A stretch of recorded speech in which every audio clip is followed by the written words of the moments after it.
Hello guys, അപ്പോൾ ഇന്ന് ശനിയാഴ്ച ദിവസമാണ്, മക്കൾക്ക് ക്ലാസ്സൊന്നുമില്ല. അപ്പോൾ മീൻ കിട്ടിയായിരുന്നു, കൊഴിയാളയും ചീരാവും ആയിരുന്നു. അപ്പോൾ അതൊക്കെ ഞാൻ വെട്ടി വൃത്തിയാക്കി. അപ്പോൾ മുരിങ്ങയ്ക്കയും വെള്ളരിക്കായിട്ടൊരു വെള്ളക്കറി വെക്കാമെന്ന് വിചാരിച്ചു. പിന്നെ മീൻ പൊരിക്കാനായിട്ട് കുറച്ച് മീനങ്ങ് മാറ്റി ഫ്രിഡ്ജിലോട്ടെടുത്ത് വെച്ചു. ഒരുപാട് മീൻ വേണ്ട, ഇവിടെ മക്കളൊന്നും വലുതായിട്ട് കറിയിൽ ഇട്ട മീനൊന്നും അങ്ങനെ കഴിക്കാറില്ല. പൊരിച്ചതാണെങ്കിൽ ഒന്നോ രണ്ടോ അതിൽ കൂടുതൽ കഴിക്കത്തില്ല. അത് കഴിഞ്ഞ് ഞാൻ വെള്ളരിക്കയും മുരിങ്ങയ്ക്കയും തക്കാളിയും പച്ചമുളകും എല്ലാം കൂടി വെള്ളമൊഴിച്ച് വേവിക്കാനായിട്ട് വെച്ചു. പിന്നെ അരപ്പെല്ലാം അരച്ചെടുത്തു. അപ്പോൾ അത് വെന്ത് കഴിഞ്ഞപ്പോഴത്തേക്കും അരപ്പെല്ലാം ഒഴിച്ചു. പിന്നെ ഇപ്പുറത്തെ അടുപ്പിലോട്ട് ഞാൻ കുറച്ച് അവിയലിനുള്ളത് വെച്ച് കുക്കറിലോട്ട് വെച്ച് 2 വിസിലേൽപ്പിച്ചിട്ടുണ്ട്. പിന്നെ മീൻകറി വയ്ക്കുന്നുണ്ട്.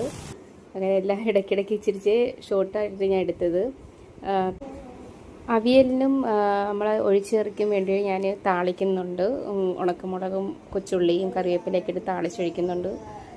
പിന്നെ അപ്പോഴത്തെ കറി ഇവിടെ മുളക് കറി നല്ല രീതിയിൽ തിളച്ചിട്ടുണ്ട്. അപ്പോൾ ഞാൻ മീനിട്ട് കൊടുക്കും. നല്ല മീനായിരുന്നു, നല്ല ഫ്രഷ് മീനായിരുന്നു. ഇടയ്ക്ക് വെച്ച് മീനൊന്നും അങ്ങനെ ഒരുപാട് മേടിക്കാറില്ലായിരുന്നു, മറ്റേ പ്രശ്നം കാരണം. അപ്പോൾ അത് നല്ല രീതിയിൽ നല്ല തിളച്ച് വന്നിട്ടുണ്ട്. അപ്പോൾ ഞാൻ ഇപ്പുറത്തെ അടുപ്പിലോട്ട് വീണ്ടും മീൻ പൊരിക്കാനായിട്ട് വെച്ചിട്ടുണ്ട്. അങ്ങനെ മീൻ ഓരോന്നിട്ട് കൊടുക്കുന്നുണ്ട്. അപ്പോൾ ഇന്നത്തെ ലഞ്ചിന് മുളക് കറിയും ഒഴിച്ചു കൂട്ടാനും അവിയലും പൊരിച്ച മീനുമായിരുന്നു. അപ്പോൾ എൻ്റെ ഈ വീഡിയോ കാണുന്ന എല്ലാവരും ഒന്ന് സബ്സ്ക്രൈബ് ചെയ്ത് ലൈക്ക് ചെയ്ത് സപ്പോർട്ട് ചെയ്യണേ. Okay, bye bye, see U.